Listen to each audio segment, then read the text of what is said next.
అనగానే ఆహ్లాదకర వాతావరణం, చల్లటి గాలి, కనివిందు చేసే పక్షులు మనస్సుకు ఉల్లాసాన్ని కలిగిస్తాయి.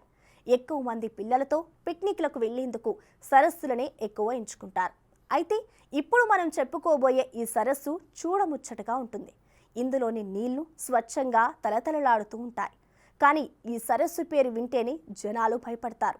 గుండె ధైర్యం ఉన్న కొద్ది మంది అటువైపు వెళ్ళినా కూడా కనీసం కాలికి నీటి చుక్కను కూడా అంటనివ్వరు. ఎందుకు ఏంటో ఇప్పుడు చూద్దామా?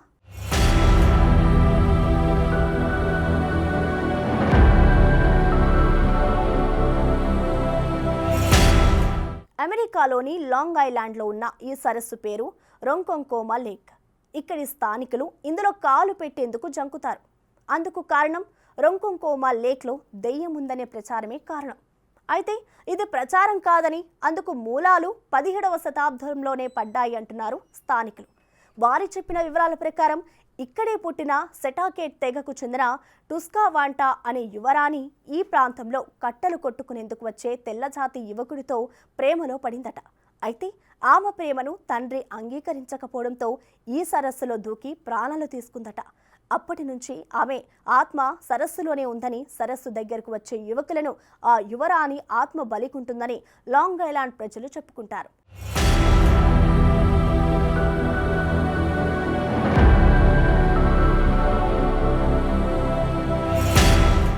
గడిచిన శతాబ్దంలో ఈ సరస్సులో పడి 160 మంది యువకులు అంతుచిక్కని పరిస్థితుల్లో మరణించారట. ఏడాదికి ఒక యువకుడైనా ఈ సరస్సు మింగుతుందని అంటున్నారు స్థానికులు. ఈ సరస్సు తీరంలో లైఫ్ గార్డుగా పనిచేసిన డేవిడ్ ఇగ్నెరీ తన 30 ఏళ్ల సర్వీస్లో 30 మంది చనిపోయారని చెబుతున్నాడు.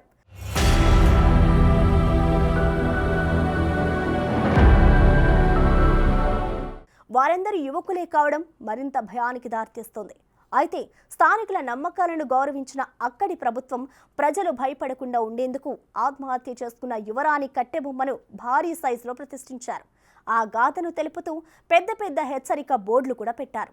అయితే ఇక్కడికి వచ్చే టూరిస్టుల సంఖ్య రోజు రోజుకు పెరుగుతూనే ఉన్నప్పటికీ ఏ ఒక్కరు కూడా సరస్సులో అడుగు పెట్టేందుకు సహించారు. అది అన్నమాట దెయ్యం సరస్సు స్టోరీ. దీనిపై మీకేమనిపించిందో కామెంట్ చేయండి.